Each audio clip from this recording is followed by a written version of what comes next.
Here I'm some way out beyond the edge of the southern shore of this vast ocean of sand, the Sahara Desert. And these are the people of the desert, the Tuareg, a hard people who live in a hard land, not a bit romantic in spite of appearances. Today's descendants of the Berber nomads, who in ancient times mastered the secrets of human survival in the desert and made themselves at home here. Immensely self-reliant, persevering, they became the lords of the long-distance caravan trade long before the camel was known in these regions, and that was 2,000 years ago. I like to think of the crucial part played by these voyagers, always facing the perils of the desert, traveling through weeks and months, navigating by guess or by intuition, or else navigating by the stars.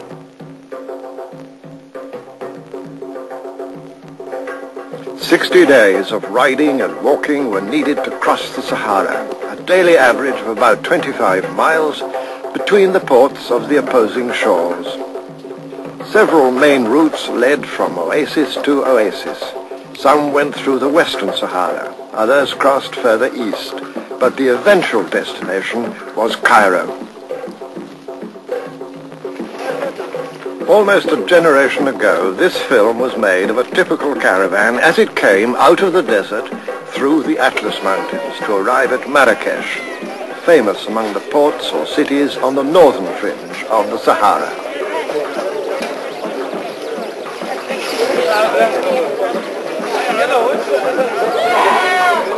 In these Berber towns throughout the Middle Ages, the gold of West Africa set the monetary standard for long-distance commerce and provided the substance of their riches.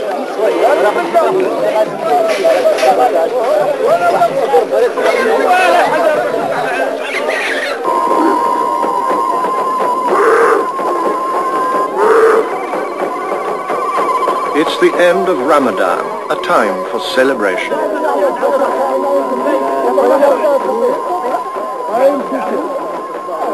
Frequently on the move, these people of the tent, as they like to call themselves, have always controlled the trading routes through North Africa. And long ago their power and influence were greater still, for their kings and governments ruled a brilliant Islamic civilization in Spain for several hundred years.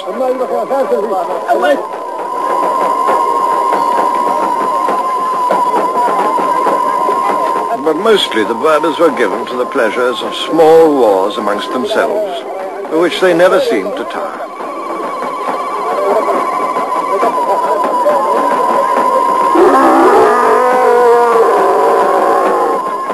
While Berber clans could unite with each other against an external enemy, strong local loyalties and rivalries usually divided them.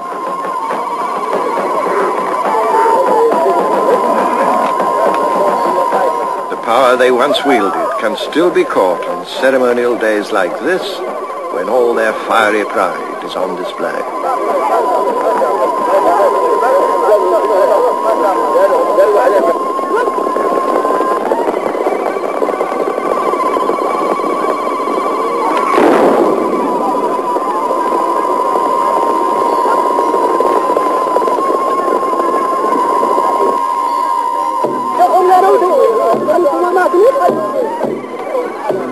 Throughout the Middle Ages, fierce and fast-moving Berber warriors of various clans monopolized all movement of goods across the Sahara.